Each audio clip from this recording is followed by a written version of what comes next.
네, 일진인데 보니까 일진하고 이런 조항은 전혀 관계가 없는 걸로 보고 있거든요. 일진입니까 아닙니까? 아닙니다. 아니에요? 예. 자기들끼리 우리 지역 일진 아닙니까? 이 아이들 못 만나게 해야 돼요. 안 돼, 안 바꿔줘. 바꿀 생각 없어. 빨리 걸어가. 공부 잘하는 아이가 불쌍한 애들 돈을 뺐어? 그 사람 언니가 돈 달라고 돈이 그러더라고. 네 돈 주면 되지 왜 남의 돈을 뺏어 주나?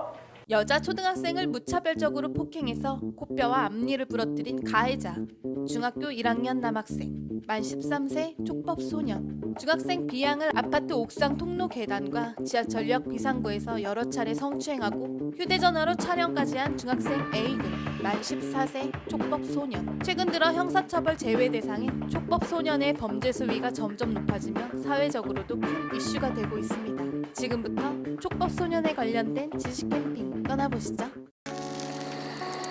구독자 여러분 안녕하세요. 지식 캠핑입니다. 먼저 촉법 소년. 과연 그 정확한 의미는 무엇일까요? 달촉, 법법, 적을소, 나이년. 즉 법이 닿기에는 나이가 너무 어리다는 뜻을 지니고 있는데요. 우리나라에선 10살 이상, 만 14세 미만의 미성년자인데 형벌을 받아야 할 범법 행위를 한 사람을 촉법 소년이라고 부르고 있습니다. 그런데 촉법 소년은 아직 어려서 형사 책임 능력이 없기 때문에 형벌을 받지 않고 대신 가정법원 등에서 감호 위탁, 사회봉사, 소년원 송치 등의 보호 처분을 받고 있습니다. 그런데요, 너무 어려서 만 14살이 너무 어리다? 이 말에 의문이 생깁니다. 만 14살. 어린 거 맞나요? 만 14세면 우리나라 나이로 15살, 중학교 2학년인데 솔직히 요즘 중학생들 알 거 다 알잖아요. 중학생들 모여서 요즘 주식은 어떤 종목이 핫하대? 부동산 어디가 좋대? 이런 얘기도 한대요. 뉴스에 나오고 유튜브 등을 통해 등장하는 이야기를 다 아는 거죠. 외모도 요즘 중학교 2학년 남학생이면 170cm는 훌쩍 넘어서 아버지보다도 크고 180 가까이 되는 친구들도 많거든요.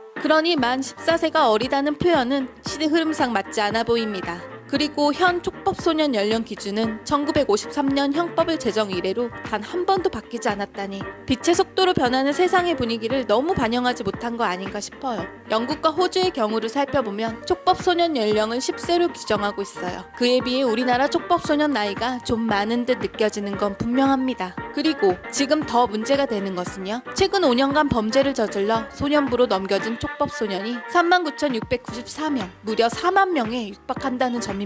게다가 코로나19 팬데믹으로 인해 원격 수업이 이루어져서 지난해 학교 폭력 건수는 전년 대비 확 줄었지만 범죄를 저지른 촉법소년은 오히려 더 늘었는데요. 경찰청에 따르면 형사처벌이 가능한 범죄소년은 2018년 66,259명, 2019년 66,204명, 2020년 64,595명 등으로 매년 비슷하지만 형사처벌 제외 대상인 촉법소년은 2015년에 6,551명이었으나 2018년 7,364명, 2019년 8,615명, 2020년 9,606명 이렇게 해마다 늘고 있습니다. 그리고 범죄 유형도 10대 초반의 아이들이 저지른다고 상상도 할 수 없는 절도, 폭력, 강간, 추행, 방화, 강도, 살인 등 그 강도는 세지고 범죄도 다양해지고 있습니다.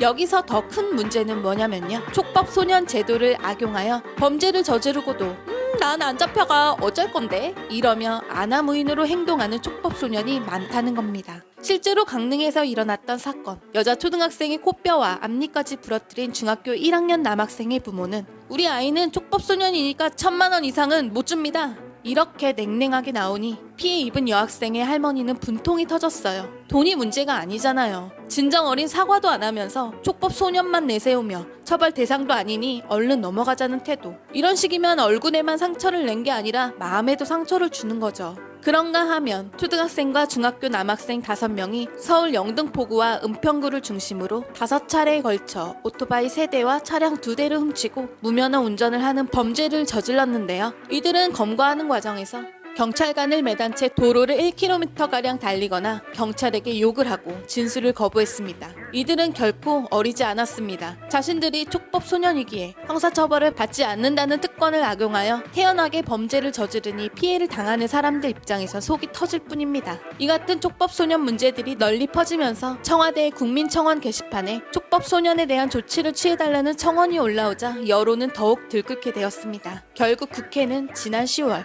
촉법 소년 연령을 13세로 낮추자는 법안을 발의했습니다. 이런 상황이라면 하루라도 빨리 촉법소년 연령을 낮추는 게 맞을까요? 그런데요, 연령만 낮춘다고 미성년자의 범죄가 줄어들게 될까요? 여기서 우리는 한 걸음 더 들어가 고민해야 합니다. 전문가들은 촉법소년의 근본적인 원인으로 가정의 실패를 꼽고 있습니다. 불안한 가정생활은 곧 아동과 청소년들의 방황을 낳게 되고 결국 범죄로 연결되는 거죠. 특히 지금 같은 사회 분위기에서 촉법소년이 증가한다는 건 당연하다는 시선도 있습니다. 과거처럼 부모가 아이에게 딱 붙어서 돌보는 경우가 거의 없고 아빠 엄마가 모두 일하러 나가 낮에 집을 비우면 아이들은 무방비 상태가 되는 거죠. 가정의 결속력이 약해지며 정처 없이 돌아다니는 아이들 숫자가 늘어나니 그에 따라 아동과 청소년의 범죄율도 함께 증가할 수밖에 없지 않을까요? 가정이 불안한데 촉법소년 연령만 낮추면 모든 게 해결될까요? 52개의 주마다 다른 법을 가진 미국에서 어떤 주가 촉법소년 연령을 6세부터 10세로 정했고 소년범 처벌을 훨씬 강화했더니 이상하게 재범이 더 늘어났다는 야속한 통계가 있습니다. 그러니까 아동과 청소년에 대한 대응은 좀 더 정밀하고 복합적으로 생각해야 한다는 겁니다. 게다가 우리나라에서 현재 소년원을 거친 아이들의 재범률이 무려 70%에 달하고 있고요. 심지어 재범은 더 흉악해지고 지능화, 고도화되고 있습니다.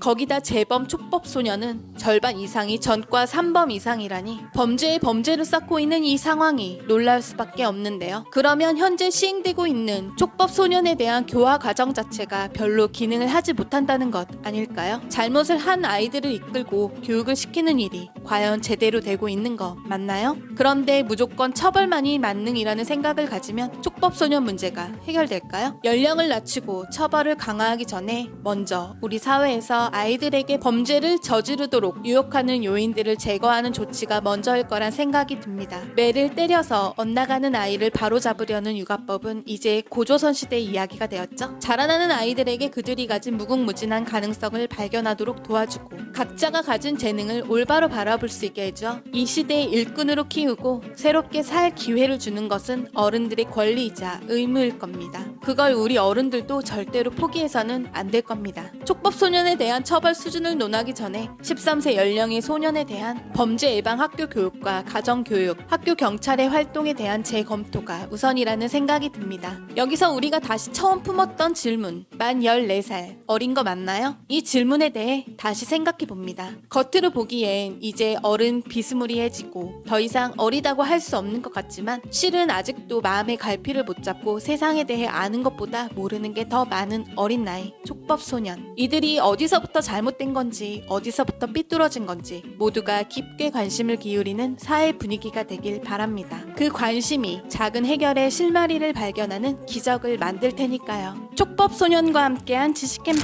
재미있으셨나요? 영상이 도움이 되셨다면 구독과 좋아요 부탁드려요. 지금까지 지식캠핑의 핑직이었습니다.